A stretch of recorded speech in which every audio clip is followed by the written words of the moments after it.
folks. I'm Bill, and this is Storytime, the segment where we talk about great men and their writings and their influence upon the world. Understanding their great thoughts and knowing their great vision for the world is very important. I hope you will join me today in Storytime to talk about COVID-19, The Great Reset by Klaus Schwab. Hey folks, I hope everyone is doing well today. Started this segment yesterday. We will continue with it. I'm going to have to find my place here because I wanted to go back to the title. But we were somewhere in the middle of the introduction, and I want to get through the introduction today.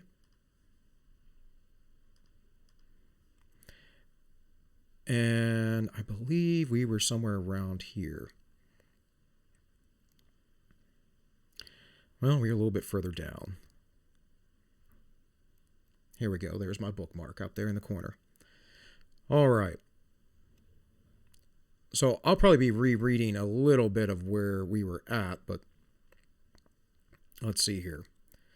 We talked about the Black Death yesterday, so let's go here to the period of 40 days has no medical... Okay, we talked about that. The spread of infectious disease has a unique ability to fuel fear, anxiety, and mass hysteria. I believe we read that as well. I think it's the next page where we were actually at. And I'll just read from here, though. In so doing, as we have seen, it also challenges our social cohesion and collective capacity to manage a crisis. And as I said yesterday, no, the fear has been trumped up by the media, by leaders of the world, not all of them, but the ones that are controlled by globalists for certain.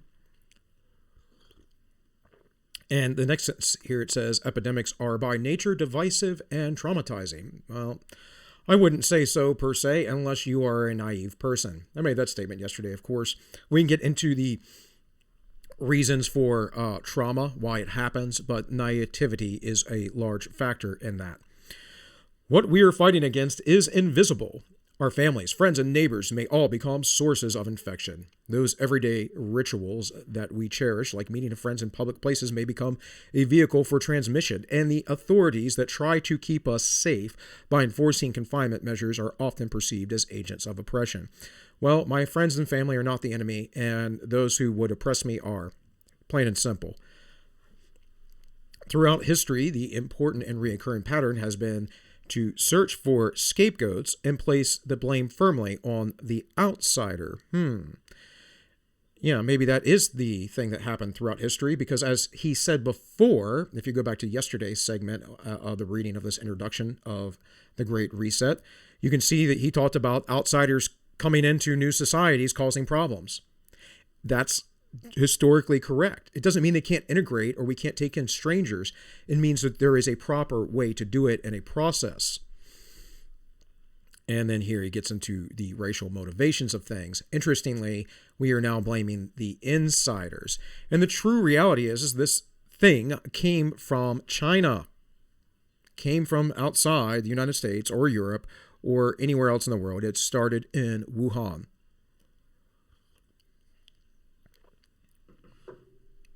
In medieval Europe, the Jews were almost always among the victims of the most notorious pogroms provoked by the plague.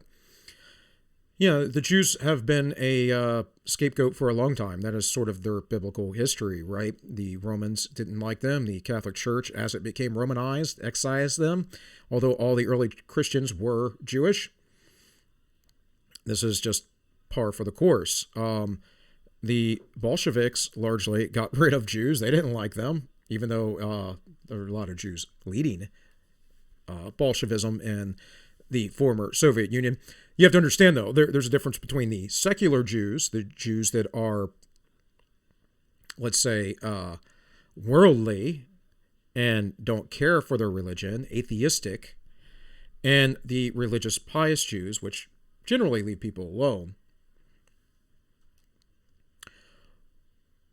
It says, one tragic example illustrates this point. In 1349, 2 years after the Black Death had started to rove across the continent, in Strasbourg on Valentine's Day, Jews who'd been accused of separating of spreading the plague by polluting the wells of the city were asked to convert. About 1,000 refused and were burned alive.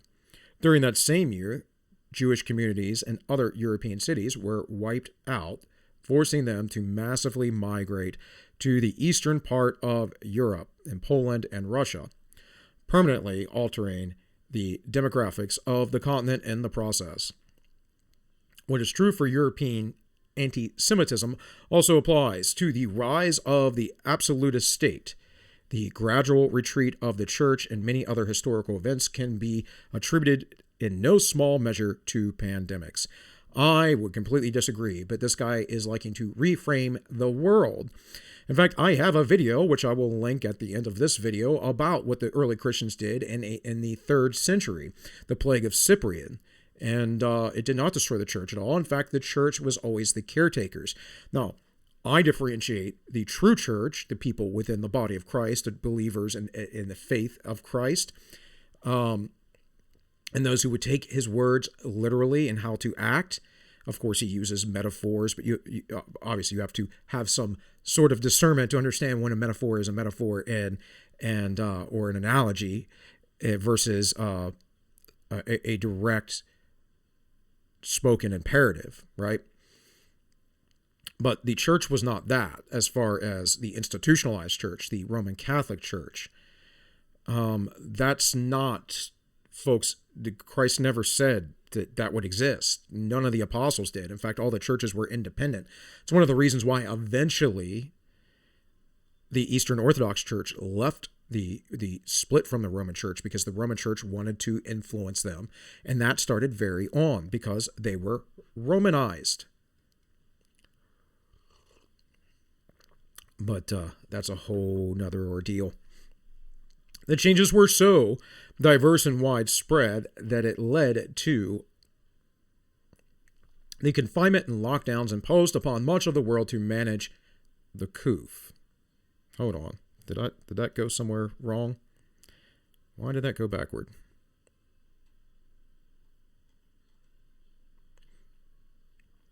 There it was. The changes were so diverse and widespread that it led to the end of an age of submission, bringing feudalism and serfdom to an end and ushering in an era of enlightenment. That had nothing to do with plagues. I mean, the plagues may have influenced it, but what really happened was the church suppressed knowledge, much like knowledge is being suppressed now by those who are fans of Mencius Mollberg, Curtis Yarvin, the neo-reactionaries, if you would, call it the cathedral, the people who run everything in the government and the propagandists and the media and so forth. This was the same during the Middle Ages, and technology wasn't developing. People weren't that literate, and there wasn't a lot of stability within governments. The most stable government was essentially the church. And there was a lot of war, life was hard, and again, technology was not progressing. What happened? Well, over time, some stability set in. Governments were sort of getting better. People were becoming mercantiles again. And as that happened, people started coming up out of poverty. Now, most people, even the rich folk of the day, still lived in some form of poverty, what we would consider poverty compared to our luxury of today. But I digress. Let's get back into this. Put simply, the Black Death may have been the unrecognized beginning of modern man. No, not at all. It's a stupid thesis and totally not true.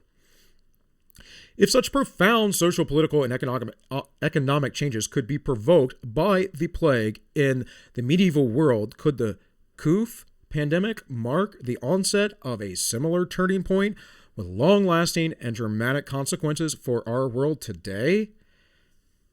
No, because it's not that bad, folks. And I know, somebody, people died. Yeah, I get it, okay? People die all the time that you don't pay attention to as well. From little diseases. From common colds, people get pneumonia and die all the time. That's what this is.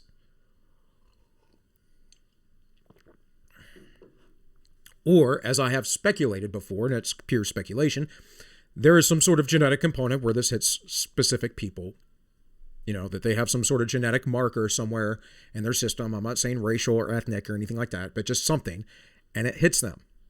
But for the most part, what I am seeing, what the numbers tell me, is that it's people who are immunocompromised, who are older, who have health problems, and who are obese, which is also why it's hit the Latin and Black community so hard, because that's what's going. That's it. And if you're malnourished, folks, disease is going to hit you harder as well.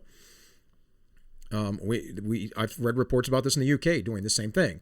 But all the stuff that's going on right now isn't because this thing has shut everything down and people are dying. How many people do you know that have died of this thing? How many people do you know who have had it and who were fine? Or maybe you had it yourself. This isn't like smallpox that killed a third of all people, or the Black Death. It's nothing like that. Things are shutting down because the governments are choosing to do so. We're choosing this course. It's not put upon us other than by those who would presume to be our leaders.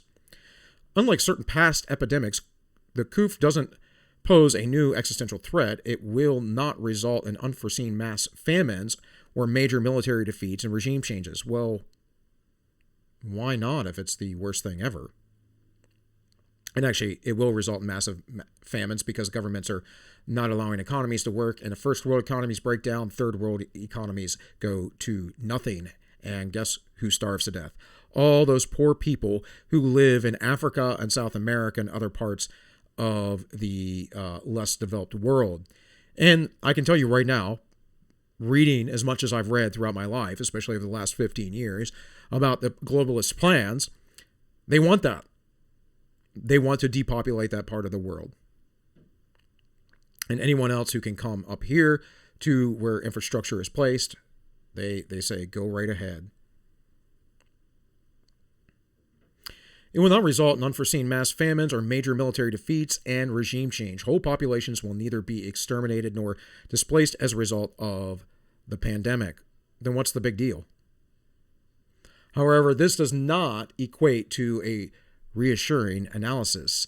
In reality, the pandemic is dramatically exacerbating pre-existing dangers that we've failed to confront adequately for too long. Now, I would agree with that statement if he was talking about pre-existing conditions, if he was talking about the health of Western nations, because they tell us to eat grains and eat like a ton of seed oils, ultra-processed oils.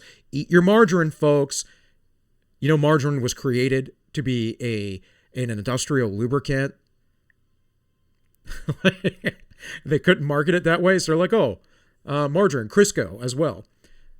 And what have we done now? We found out, trans fats are completely destroy your health.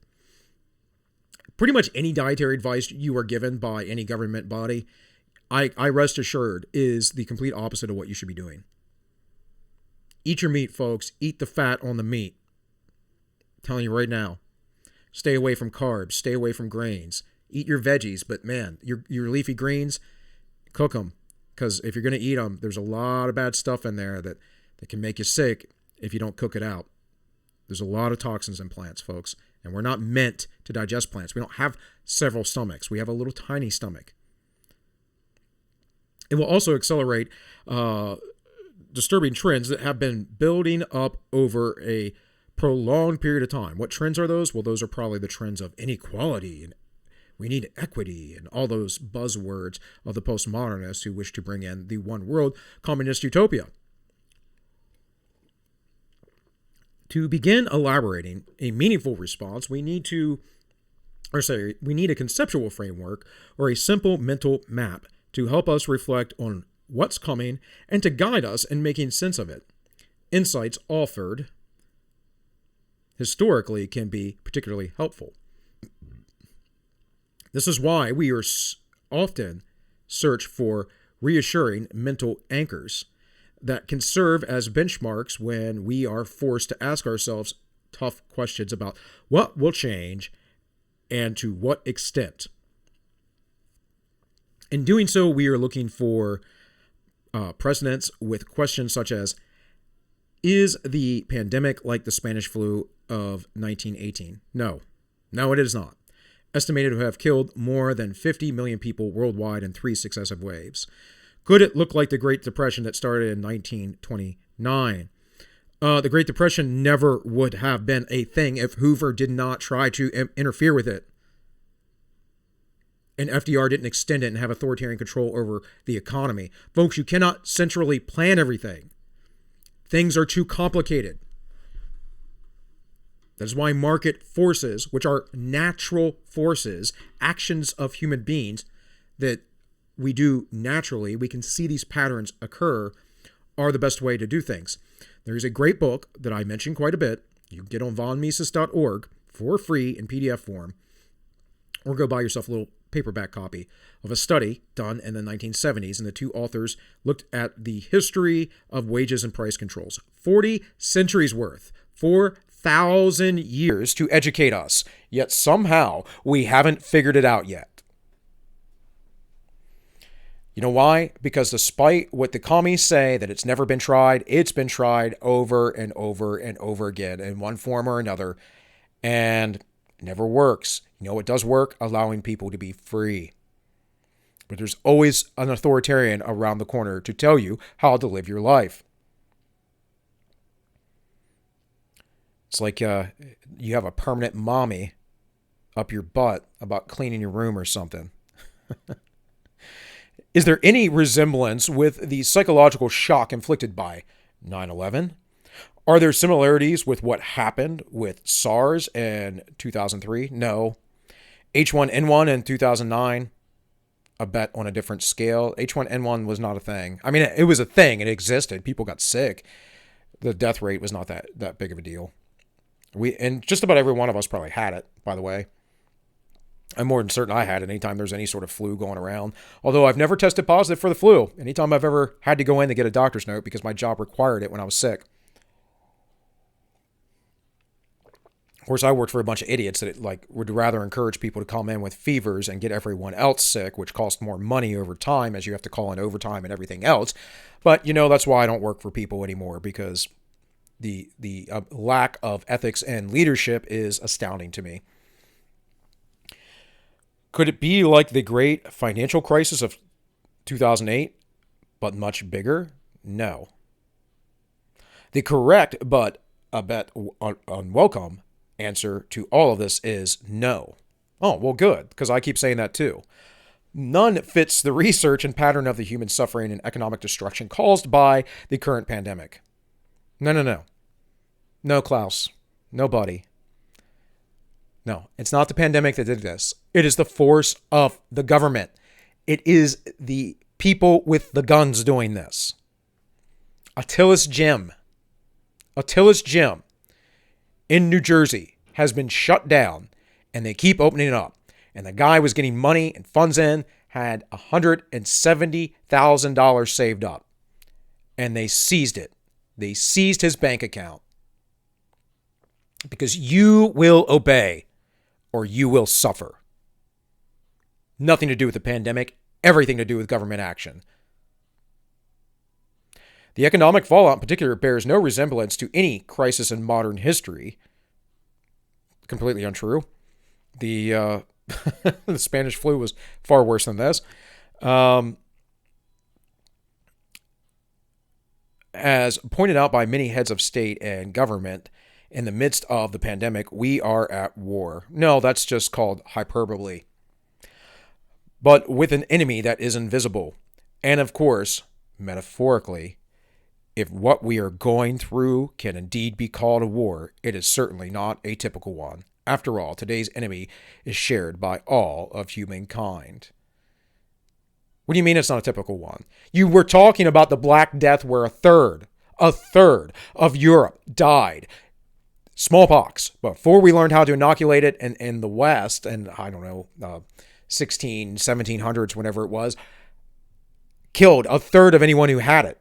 Those who got it were often, and who survived, were often horribly scarred the rest of their life, disfigured. The difference is those people were more mentally sound because in order to survive, they had to work. And now we have crazy people who think that they have a right to survive whether they make their way in this world or not.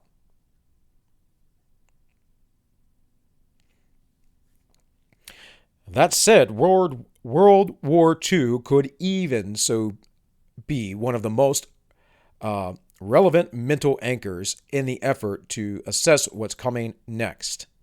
Nope. World War II was the quintessential transformational war. That is true because it did what the First World War was supposed to do, and that is create a global government. Didn't quite work. The League of Nations was too weak, triggering not only fundamental changes to the global order and the global economy, but also entailing radical shifts in social attitudes and beliefs that eventually paved the way for radically new policies and social contract provisions like women joining the workforce before becoming voters. Women have always been in the workforce. This is a stupid, revisionist history, feminist, commie talking point. Women have always worked. They've always worked in the fields. They've always done work. They didn't always have to stay home in the house. That is just dumb nonsense. Mind you, let me remind you that the oldest profession in the world is prostitution and still goes on in many third world nations. Women actually prostitute themselves in order to essentially make money for their families, and they do it largely because they don't have any other economic means. When we talk about sweatshops over here, like the bunch of arrogant jerks that we are, we don't realize that that's really good for those folks. They need to do that. And this is just a progression of how societies work. We had long labor hours when the Industrial Revolution started. Other nations that are coming up are going to have the same until they can get enough infrastructure and people can have more free time, more liberty to have luxuries. That's how it works. It is a natural cause and effect. And yeah, this idea that women were never in the workforce before is just hogwash. Women were nurses, of course. They were in wars. They were often teachers. They worked in fields, like I said. They worked in stores with merchants. Now, a lot of women couldn't have credit and other things like that. There were laws on that. There are reasons for their laws, very traditional reasons. People don't agree with today, but I'll just sum this up. When Aristotle was examining the different kind of city-states in Greece, he spoke about the Spartans and thought that the downfall of the Spartans was because they allowed their women to vote and to have too much influence and power. And folks, I'm an egalitarian, but, facts are facts. This modern movement of, women in power or whatever, I mean, fine, some women are suited for that. Most, you would be happier otherwise, and there are studies to back this up. There are obviously fundamental dissimilarities between a pandemic and a war that we must consider in some detail in the following pages, but the magnitude of their transformative power is comparable. Both have the potential to be a transformative crisis of previously unimaginable proportions. However, we must be aware of superficial analogies. Even in the worst case, horrendous scenario, the coup will kill far fewer people than the Great Plagues, including the Black Death or World War II did. So what are you complaining about then, Klaus? You're not complaining about anything. You're using this as an excuse. As an excuse to be an authoritarian. That's what you're doing. Furthermore, today's economy bears no resemblance to those of the past centuries that relied on manual labor and farmland or heavy industry. Untrue. I read to you the other day statements from the World Bank about, I was talking about bankers and banking and influence in the world, and this is still a large part of society. Just because those of us in the Western world get to sit at home on a computer or whatever else, that's not everybody. I've been a manual laborer my entire life. Now, granted, security work is not the most physical, but wait till you have to take a hold of somebody. And it's certainly a lot of being on your feet and running around, getting here, getting there. You got to carry gear all day. It's not like carpentry or anything like that. It's not like construction or hauling stuff around, but I've done jobs like that too. So this idea that doesn't exist anymore, well, I'm pretty sure Klaus Schwab is quite wealthy, quite quite wealthy. In today's highly interconnected and interdependent world, however, the impact of the pandemic will go well beyond the already staggering statistics related simply to death, unemployment, and bankruptcy. The KOOF Great Reset is written and published in the midst of a crisis whose consequences will unfold over many years to come.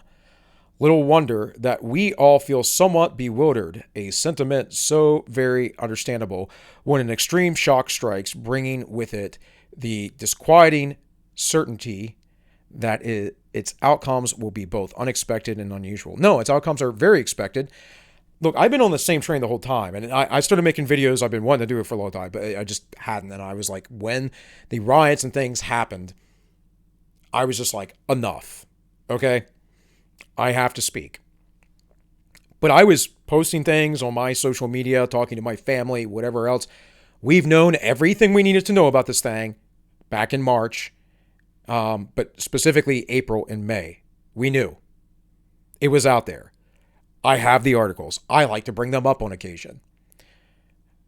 If you are proactive in your research, or at least searching out people who will be honest like me towards you with data, I promise you, you don't have to live in fear. It doesn't have to be shocking or earth-shaking or shattering. Like this whole idea that the governments took over everything, par for the course as far as I'm concerned. It's like, okay, it's what they always do. Okay. But see, I'm not naive about the world.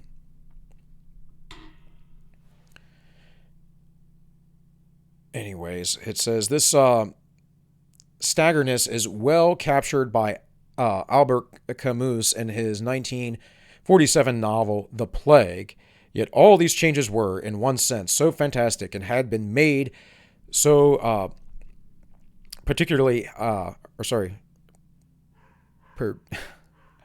I'm not going to be able to read that, whatever. I know it's a simple word. Perception, whatever. That it was easy to regard them as likely to have any permanence. This is when dyslexia comes out, folks. It happens. It's random. Now that the unthinkable is upon us, what will happen next in the immediate aftermath of the pandemic and then in the foreseeable future? It is, of course, much too early to tell with any reasonable accuracy what the KOOF will entail in terms of momentous changes. But the object of this book is to offer some coherent, conceptual, sound guidelines about what might lie ahead and to do so in the most comprehensive manner possible. Our aim is to help our readers grasp the multifaceted dimension of the changes that are coming. At the very least, as we will argue, the pandemic will accelerate systematic changes that were already apparent prior to the crisis. So it's going to accelerate things that were already there prior. Like, what? Huh? No, you're just going to do what you want to do, man. That's what this is about. It's about finding an excuse to do what you want to do. The partial retreat from the globalization. Oh, yeah, that partial retreat from globalization. You mean Donald Trump. That's what you're saying. The growing decoupling between the U.S. and China. You mean Donald Trump. That's what you're saying. The acceleration of automation. Concerns about heightened surveillance. That's not going to change when they move everyone into the cities and control them constantly. Come on. We're talking about digital passports and stuff. The growing appeal of well-being policies. Rising nationalism. There's nothing wrong with nationalism, folks. There's nothing wrong with wanting your nation state to have its own sovereignty and to dictate your own destiny. And the subsequent fear of immigration. It's not fear of immigration. I love how they frame these things, these freaking commies. It's not fear of immigration. It's understanding what troubles it causes, and we want to do it right. But see, this is what they do. It's the emotional appeal. It's the grab to your emotional core, because this is the easiest way to reach anyone is get them in an emotional place, an emotional argument. You know, back when I was a few years ago, before I was married, I was in a bad place, and my soul was crushed from my first wife, and I used to, date a lot of girls. And one of the ways you get girls is you appeal to their emotions. You give them a fun time. And I'll tell you what, it's easy. It's very easy if you know what you're doing. Appeals to emotion are manipulative. The growing power of tech, the necessity for firms to have an even stronger online presence.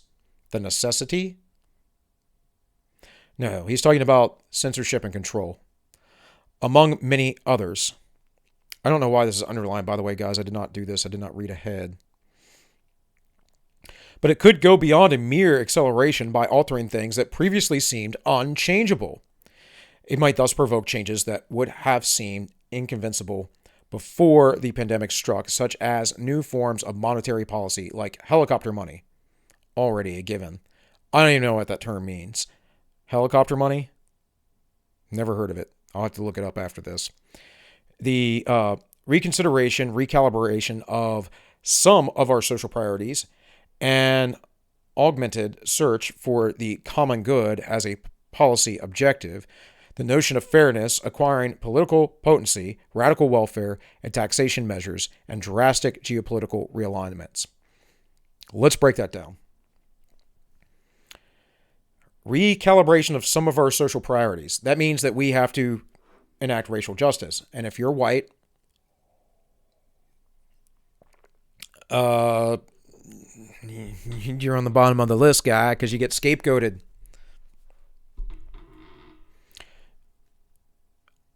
Augmented search for the common good. Well, the common good, that means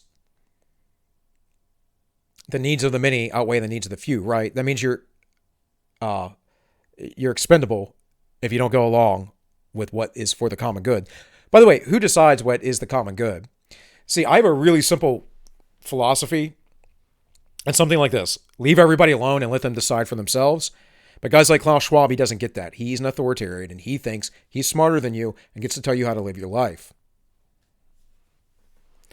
The notion of fairness and acquiring political potency. Well, I don't even know what that's supposed to mean other than we know the system is rigged and manipulated, so fairness to them is winning. Radical welfare. So you want to make everyone slaves. Because when all your food and your shelter come from someone else, you now have a master. Like, I don't need to get complicated and, deep in the weeds and philosophical thought about, how this isn't that or whatever. First principles, folk. First principles. Things are very simple. I think it was Einstein that said, make everything as simple as possible, but not more. And that's what I try and do. And taxation measures. Radical welfare and taxation measures. Meaning, your money will be taken from you. A great argument from TIK History, which is a YouTube channel that's really good, that he makes is, what part of my money being taken away, at what point am I a slave? Is it 10%? Is it 50%? If I get to keep 40% of my money, am I 60% a slave? Because I worked for it. Why does someone else get it? You go, well, but Bill, the common good, we got to help everyone else, got to spread the wealth. Okay, yeah, common good, sure, common good. So does that mean welfare mothers sitting at home eating bonbons and having 16 kids without any father? By the way, that's completely non-racial. That has nothing to do with anyone's ethnicity. There's folks all over ethnic groups that do that. But you'll see that there are some ethnic groups that have different cultures that don't allow for that, while others fall into that more often than others, including white folk. The notion of fairness, acquiring political potency, radical welfare, and taxation measures.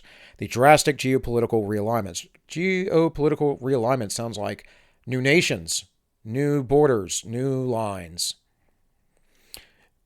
Excuse me. The broader point is this. The possibilities for change and the resulting new order are now unlimited. Notice the words new order. See, this is a rebranding, by the way, of the idea of the New World Order. And this is a rebranding of Agenda 21 I've talked about before, or Agenda 2030. from the UN. That's all this is. It's just a rebranding. And now it's the Great Reset. How can you be against it? Everything's so bad. Actually, everything's been really good the last couple of years that Trump's been in office, even with all the craziness. Like economically, very good. I think the average household had a $5,000 raise. $5,000 versus like the $100 that people got, $150, $200, whatever it was, for the 16 years of Obama and Bush. Come on, folks. Let's get real. The broader point is the possibilities for change and resulting new order are now unlimited and only bound by our imagination, for better or for worse. Why are they unlimited all of a sudden? Because you have an excuse. So societies could be poised to become either more egalitarian or more authoritarian. You're looking for more authoritarianism. We know that. Or geared towards more solidarity or more individualism, favoring the interest of the few or the many. Okay, individualism favors the many. It's the other way around, but you've been brainwashed to think differently. And Schwab knows better. He knows better.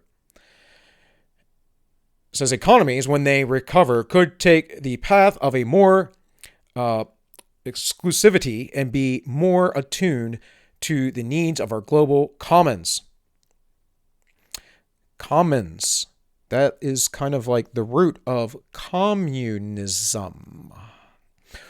Or they could return to the functioning as they did before.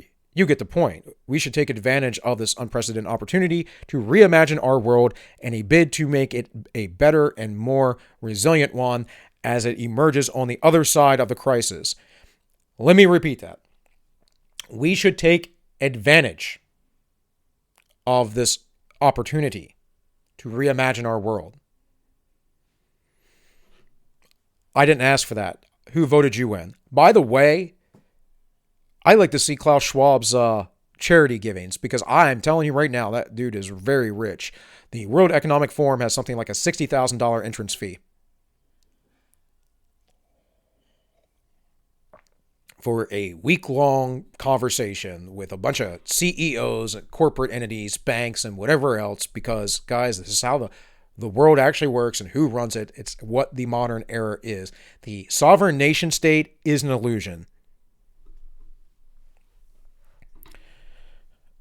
We are conscious that attempting to cover the scope and breadth of all the issues addressed in this book is an enormous task that may not even be possible. The subject and all the uncertainties attached to it are gargantuan and could have fulfilled the pages of a publication 5 times the size of this one.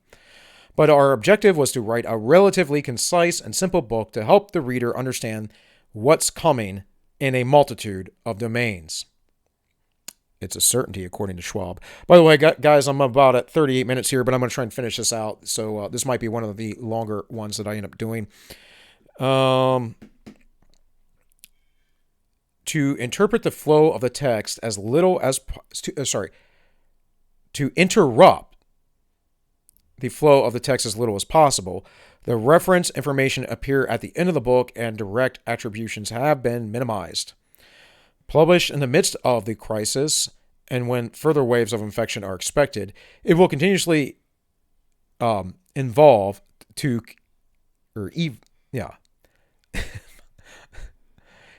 consider the changing nature of the subject. Further additions will be already apparent prior to the crisis. The partial retreat from globalization, and this is he's also talking about Brexit, folks. He's talking about the UK.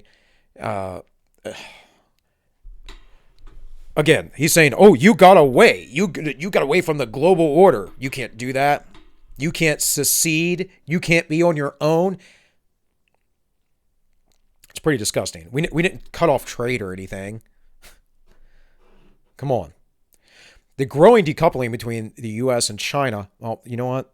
This looks like it jumped on me. Future editions will...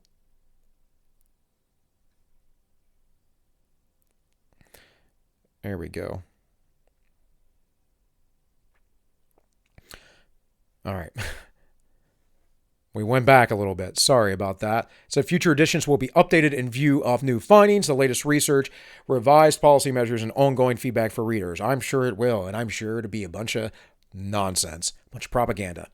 This volume is a hybrid between a light academic book and an essay. It includes theory and practical examples, but it's chiefly explanatory, containing many conjectures and ideas about what the post-pandemic world might and perhaps should look like. It offers neither simple generalizations nor recommendations from a world moving to a new normal, but we trust it will be useful. This book is structured around 3 main chapters, offering a panoramic overview of the future landscape. The first assesses what the impact of the pandemic will be on the 5 key macro categories: the economy, societal, geopolitical, environmental, and technological factors. I don't know why. The only thing that this should be is societal and economic, because it's a pandemic. And the economic factor and societal factor are run by the governments, because we have centralized authoritarian governments and we don't have true free markets. The second considers the effects in micro terms on specific industries and companies. The third hypothesizes about the nature of the possible consequences at the individual level. Ooh. And then the next chapter, or the first chapter, is the micro reset. Hey guys, thanks for bearing with me there through that, and my brain not functioning sometimes when it does. If anyone out there listening doesn't understand, like, dyslexia is kind of weird, because you can learn compensations, but you see something, and even though you can kind of see what it is, it's not fitting together in your brain right. It's whatever. It also lets me be fairly objective and look at the world in a very broad, connected way as well that other people seem to not be able to do. So all curses are blessings, and you should recall that. So, thank you, folks, for joining me for story time, where we read about very, very important books about very prestigious people and their great thoughts and how they can shape and mold all of society. I'll be back very soon with a new episode.